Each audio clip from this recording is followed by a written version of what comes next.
എത്ര അന്തസ്സാരവിഹീനമായ വാർത്തകളാണ് നമ്മുടെ മാധ്യമങ്ങളിൽ ഓരോ ദിവസവും വന്നുകൊണ്ടിരിക്കുന്നത്. വികസനത്തെക്കുറിച്ചോ അല്ലെങ്കിൽ പുരോഗതിയെക്കുറിച്ചോ യാതൊരു കാഴ്ചപ്പാടുമില്ലാത്ത ആളുകളാണ് മിക്കവാറും മാധ്യമങ്ങൾ നടത്തുന്നത്.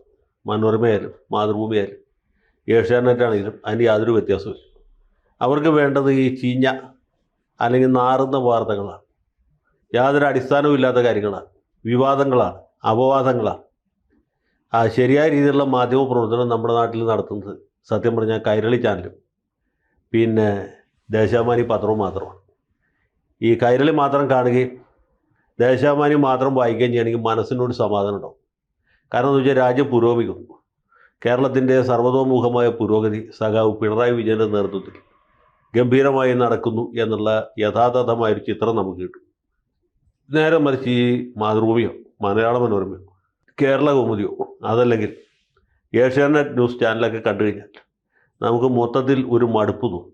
ഈ രാജ്യത്ത് മുഴുവനും കൊള്ളയും കൊലപാതകവും അധർമ്മവും അഴിമതിയും ഒക്കെയാണെന്ന് തോന്നും. അപ്പോൾ ഞാൻ തീർച്ചയായിട്ടും വായിക്കുന്ന പത്രം ദേശാഭിമാനി, കാണുന്നത് കൈരളി പീപ്പിൾ ചാനലിലാണ്.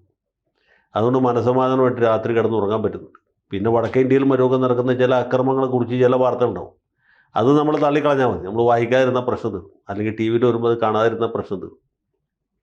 ഇപ്പോൾ പറയാൻ കാര്യം എന്ന് വെച്ചാൽ വിപ്ലവ കേരളത്തിൻ്റെ കണ്ണിലൂടെയായ സഖാവ് എം വി ഗോവിന്ദൻ പയ്യന്നൂരുള്ള മാധവ പൊതുവാൾ എന്നു പേരുള്ള ഒരു ജ്യോതിഷിയെ സന്ദർശിച്ചു എന്നുള്ളതാണ് നമ്മുടെ ഈ മാപ്രങ്ങളുടെ ഏറ്റവും പുതിയ സ്കൂപ്പ്. ഇത് വന്നിട്ട് കുറച്ച് ദിവസമായി. ഞാൻ ഈ ഗോവിന്ദൻ മാഷ് നമുക്ക് വളരെ വേണ്ടപ്പെട്ട ഒരാളായതുകൊണ്ട്, പിന്നെ ഇങ്ങനെ ഒരു വിവാദം അടിസ്ഥാനരഹിതമാണ് എന്ന് ബോധ്യമുള്ളതുകൊണ്ടാണ് ഇതിനെക്കുറിച്ചൊന്നും പറയാറുള്ളത്. ഈ പയ്യന്നൂർ ഒരുപാട് പൊതുവാൾമാരുണ്ട്. ഇവർ മിക്കവരും പേര് കേട്ട ജ്യോത്സ്യന്മാരുമാണ്. അതിൽ പ്രസിദ്ധനായ ഒരു പൊതുവാളാണ് മാധവ പൊതുവാൾ. അദ്ദേഹം കബഡി വെച്ചിട്ട് പ്രവചിച്ചാലും കബഡി വെക്കാതെ പറഞ്ഞാലും സംഗതി സൂക്ഷ്മമായിരിക്കും, അച്ചട്ടായിരിക്കും. ഇപ്പോൾ ഗോവിന്ദൻ മാഷ് തന്നെ CPM-ൻ്റെ സംസ്ഥാന സെക്രട്ടറി ആവുന്ന ആരെങ്കിലും വിചാരിച്ചാണോ? ഞാൻ പോലും വിചാരിച്ചില്ല. അദ്ദേഹം സംസ്ഥാന സെക്രട്ടറി ആവാനൊക്കെ യോഗ്യനാണ്. പാർട്ടിയുടെ അഖിലേന്ത്യാ ജനറൽ സെക്രട്ടറി ആകാൻ യോഗ്യതയുള്ള ആളാണ്. പക്ഷേ യോഗ്യതയുടെ മാത്രം അടിസ്ഥാനത്തിലല്ലല്ലോ പലപ്പോഴും ഇങ്ങനെയുള്ള സ്ഥാനങ്ങളും മാനങ്ങളും ഒക്കെ ഉണ്ടാകും. ഇപ്പോൾ ഇദ്ദേഹത്തെക്കാളുമൊക്കെ തൻ്റെ ഇടവും തലയെടുപ്പുള്ള ആളായിരുന്നു EP ജയരാജൻ, സീനിയറുമായിരുന്നു. പക്ഷേ EP ജയരാജനെ പാർട്ടി കേന്ദ്ര കമ്മിറ്റിയിലേക്ക് കൊടുത്തില്ല. കേന്ദ്ര കമ്മിറ്റിയിലേക്ക് എടുത്തു, പോളിറ്റ് ബ്യൂറോയിലേക്ക് കൊടുത്തില്ല, സംസ്ഥാന സെക്രട്ടറി സ്ഥാനത്തേക്ക് പരിഗണിച്ചില്ല. ജൂനിയറായിട്ടുള്ള ആളാണ് MV ഗോവിന്ദൻ. ആ ഗോവിന്ദനെയാണ് പാർട്ടിക്ക് ബോധ്യപ്പെട്ടത്. കോടിയേരി ബാലകൃഷ്ണൻ അകാലത്തിൽ മരിച്ചുകൊണ്ടാണ് ഗോവിന്ദന് സെക്രട്ടറി ആവാൻ പറ്റിയത്. അപ്പോൾ എത്ര കാര്യങ്ങളാണ് ആകസ്മികമായിട്ട് സംഭവിച്ചത്. സഖാവ് പിണറായി വിജയൻ സംസ്ഥാന സെക്രട്ടറി സ്ഥാനം ഉപേക്ഷിച്ച് മുഖ്യമന്ത്രിയാവും. സംസ്ഥാന സെക്രട്ടറി ആയിരുന്ന കോടിയേരി ബാലകൃഷ്ണൻ ആകസ്മികമായിട്ട് മരിക്കും. സീനിയറായിട്ടുള്ള EP ജയരാജൻ തഴയപ്പെടും. ഇതിനെല്ലാം കഴിഞ്ഞ് ഇവരെല്ലാവരെക്കാളും ജൂനിയറായിട്ടുള്ള ഗോവിന്ദൻ മാഷ് കേരളത്തിൽ പാർട്ടിയുടെ സംസ്ഥാന സെക്രട്ടറി ആവും. ഇനി അടുത്ത പോസ്റ്റ് അദ്ദേഹത്തിന് ന്യായമായിട്ട് പ്രതീക്ഷിക്കാവുന്ന സംസ്ഥാന സെക്രട്ടറിയുടെ പ്രൊമോഷൻ പോസ്റ്റ് എന്ന് പറയുന്നത് മുഖ്യമന്ത്രിയാണ്. അത് മാർക്സിസത്തിൻ്റെ ബാലപാഠങ്ങൾ അറിയാവുന്ന ആർക്കും അറിയാവുന്ന കാര്യം. സംസ്ഥാന സെക്രട്ടറിയുടെ പ്രൊമോഷൻ പോസ്റ്റ് സംസ്ഥാന മുഖ്യമന്ത്രി എന്നുള്ളതാണ്. എന്ന് വെച്ചാൽ അങ്ങനെ ഒരു സ്ഥാനം അദ്ദേഹത്തിന് തളികയിൽ വെച്ച് ആരെങ്കിലും കൊടുക്കും എന്ന് നിങ്ങൾക്ക് തോന്നുന്നുണ്ടോ? അങ്ങനെ പ്രതീക്ഷിക്കാൻ പറ്റില്ല. കാരണം പാർട്ടിയുടെ അകത്ത് ഇതുപോലെ ഭൈമികാമുകന്മാരായിട്ട് ഹിന്ദുമതി സ്വയംവരത്തിന് പോയ രാജാക്കന്മാരെ പോലെ കഴുത്ത് നീട്ടിയിരിക്കുന്ന ആളുകളുണ്ട്. ഒരാൾ സഖാവ് P രാജീവാണ്. ബാലഗോപാലിന് വേണമെങ്കിൽ മുഖ്യമന്ത്രി ആകാം, മാതാപിതാക്കൾ നിർബന്ധിക്കുകയാണെങ്കിൽ. അല്ലെങ്കിൽ കരയോഗം പ്രസിഡൻറ്റും സ്ഥലത്തെ പഞ്ചായത്ത് പ്രസിഡൻറ്റും നല്ലപോലെ നിർബന്ധിക്കുകയാണെങ്കിൽ കേരള മുഖ്യമന്ത്രിയാകാൻ വിരോധമില്ല എന്ന അഭിപ്രായക്കാരനാണ് ബാലഗോപാൽ. പിന്നെ മുഖ്യമന്ത്രിയുടെ മകളുടെ ഭർത്താവ് ബേപ്പൂർ സുൽത്താൻ എന്നറിയപ്പെടുന്ന ഒരു ചങ്ങാതി ഉണ്ടല്ലോ, അയാൾ പണ്ടേ സന്നദ്ധനാണ്. കേരളത്തിൻ്റെ മുഖ്യമന്ത്രി സ്ഥാനം ഏറ്റെടുക്കാം എന്ന ഏക പ്രതീക്ഷയിലാണ് പുള്ളി ഈ മുഖ്യൻ്റെ മകളെ രണ്ടാം കെട്ട് കിട്ടിയത്. അങ്ങനെ വേറെ പല ആളുകളും കാത്തിരിപ്പുണ്ടെങ്കിലും ഏറ്റവും ലെജിറ്റിമേറ്റായിട്ടുള്ള ക്ലെയിം, ലെജിറ്റിമസിയാണല്ലോ പ്രധാനം, ഈ ലെജിറ്റിമേറ്റ് ക്ലെയിം ഗോവിന്ദൻ മാഷാണ്. കാരണം പുള്ളി പാർട്ടിയുടെ സംസ്ഥാന സെക്രട്ടറി, നിലവിൽ MLA-യുമാണ്. ഇപ്പോഴെങ്ങാനും കാരണബോധം കണ്ണടക്കുകയാണെങ്കിൽ അത് ആരുടെ തലയിൽ വരും? ഈ ഭരണഭാരം എന്ന് പറയുന്നത് ഗോവിന്ദൻ മാഷിൻ്റെ ചുമലിൽ തന്നെ വന്ന് പതിക്കും. കാരണം അതേ MLA ആണ്. പിന്നെ പാർട്ടിയിലെ ക്ലെയിമൻസ് ആയിട്ടുണ്ടായിരുന്നത് സ്ത്രീ എന്ന പരിഗണന വെച്ചിട്ട് നമ്മുടെ ശൈലജ ടീച്ചർ, അതുപോലെ പട്ടിക സമുദായക്കാരൻ എന്ന താല്പര്യപ്രകാരം K രാധാകൃഷ്ണൻ, രണ്ടുപേരെ നമ്മൾ രണ്ടു വഴിക്ക് വിട്ടു. ശൈലജ ടീച്ചറെ വടകരയിൽ നിർത്തി തോപ്പിച്ച് നാറ്റിച്ച് പറഞ്ഞു വിട്ടു. ഈ ഇവരുമായിട്ട് ബന്ധപ്പെട്ട ചില വിവാദങ്ങൾ വേറെ ഉണ്ടാക്കി. രാധാകൃഷ്ണനാണെങ്കിൽ ജയിപ്പിച്ച് ഡൽഹിക്ക് വിട്ടു. അപ്പോൾ പുള്ളിയുടെ ക്ലെയിമും ഇല്ലാണ്ടായി. അങ്ങനെ രണ്ടുപേരെ ഒരു വെടിക്ക് പറഞ്ഞു വിട്ടു. ഇനിയിപ്പോൾ ഉള്ളതിൽ നമ്മുടെ ഗോവിന്ദൻ മാഷ് തന്നെയാണ്. ഇത് അറിയാനായിട്ട് ഇനി ഏതെങ്കിലും ജോത്സ്യൻ്റെ അടുത്ത് പോകേണ്ട ആവശ്യമുണ്ടോ? ഒരാവശ്യമില്ല. ജോത്സ്യൻ മാധവ് പൊതുവാൾ കബഡി വെക്കേണ്ട ആവശ്യമൊന്നുമില്ല.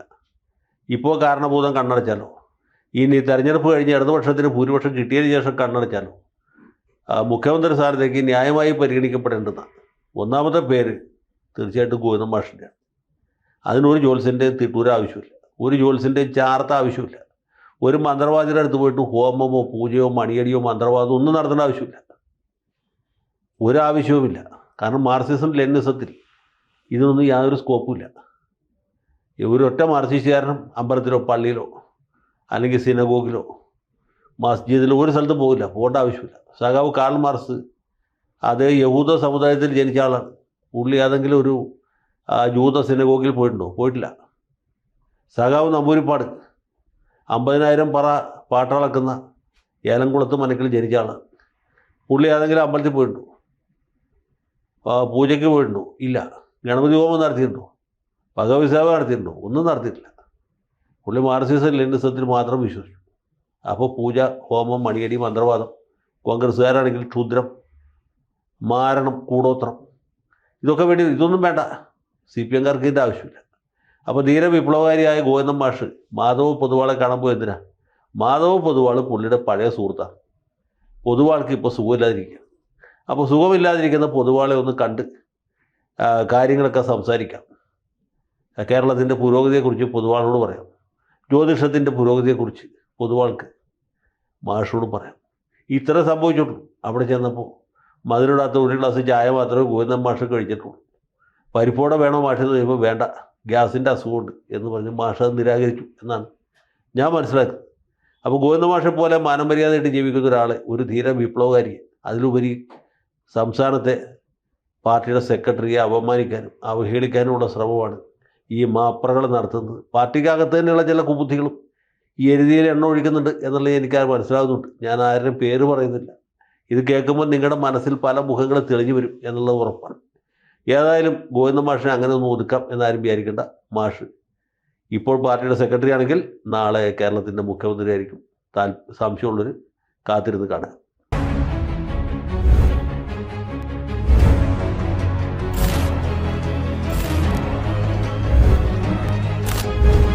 കൂടുതൽ വാർത്തകളും വിശേഷങ്ങളും നിങ്ങളിലേക്ക് എത്താൻ ABC മലയാളം സബ്സ്ക്രൈബ് ചെയ്യുക, ബെൽ ബട്ടണും അമർത്തുക.